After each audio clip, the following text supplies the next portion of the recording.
This is Rode's Newsshooter kit, which turns any XLR microphone into a wireless radio mic. There are two parts: a transmitter which plugs into your microphone, and a receiver which plugs into your camcorder.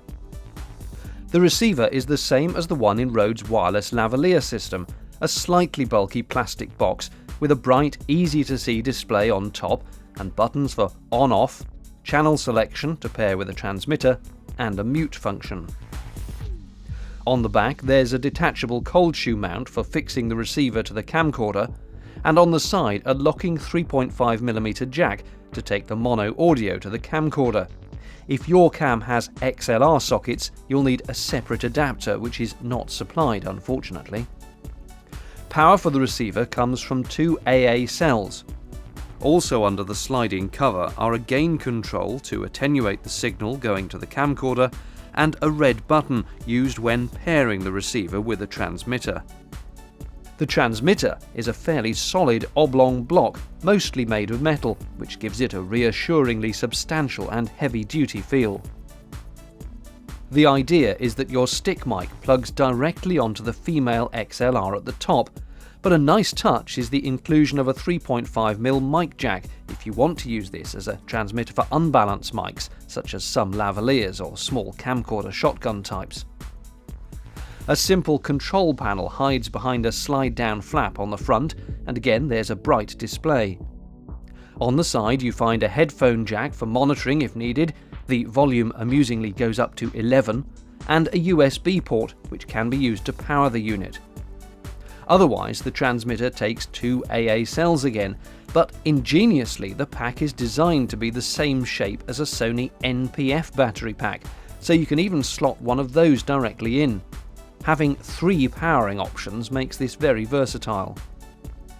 Another nice touch is the supplied pouch into which the transmitter can sit, that pouch having a belt clip on it, so if you're using this with a tie clip mic, or you just want to wire a stick mic down to the pack, it will act like a normal belt pack transmitter. Pairing the transmitter and receiver is easy, just a couple of button presses, and once done, the system takes care of keeping them in tune.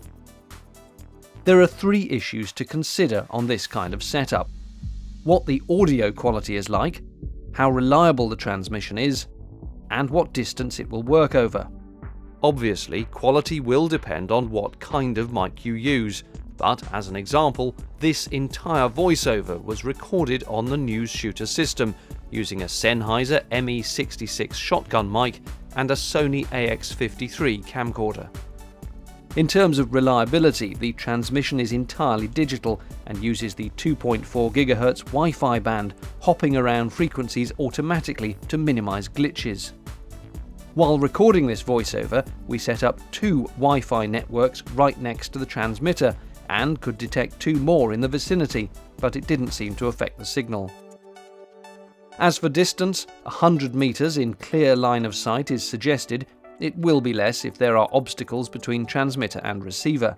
Here's our test. This is a simple distance test using the Rode Newsshooter kit. I've got a Sennheiser ME66 microphone wrapped in a Rycote windjammer because it is a bit breezy today. As you can see, the Newsshooter is just plugged straight into the mic there, and all I'm going to do is walk down that way and see how well the signal goes. It's clear line of sight, so it should be fine for about 100 meters. That's what the quoted range of this is. So without any further ado, let's start walking down.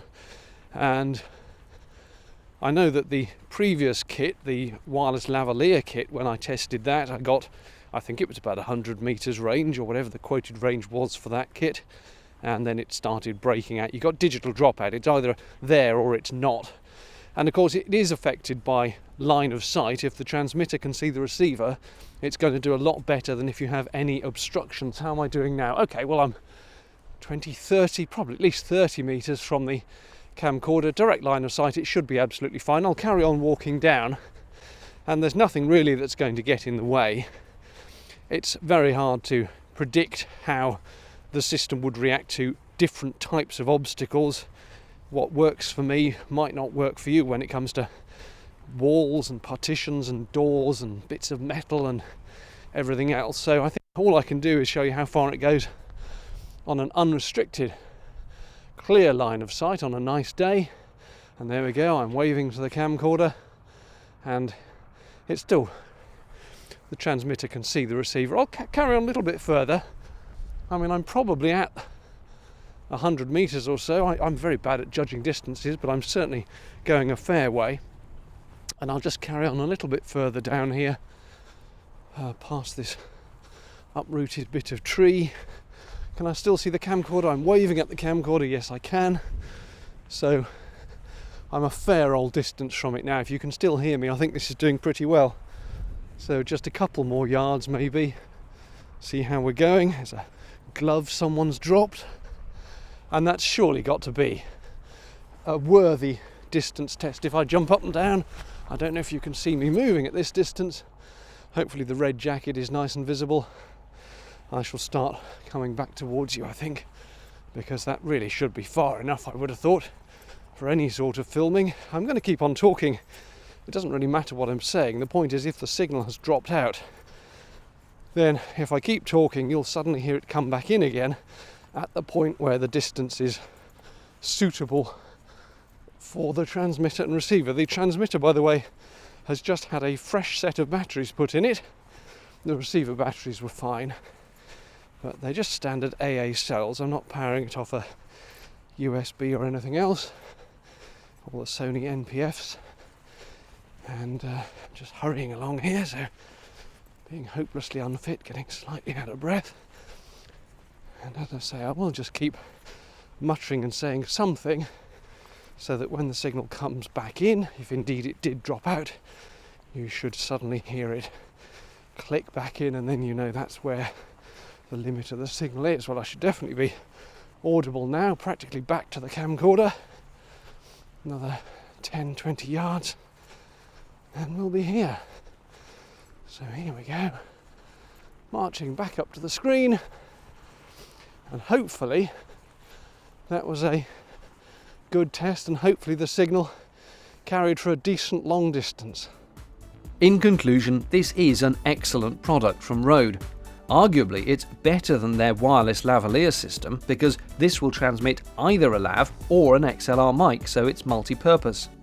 The only critiques are that the transmitter and receiver can always do with being made smaller, and it's a shame a 3.5mm to XLR adapter isn't included for plugging the receiver into a professional camcorder.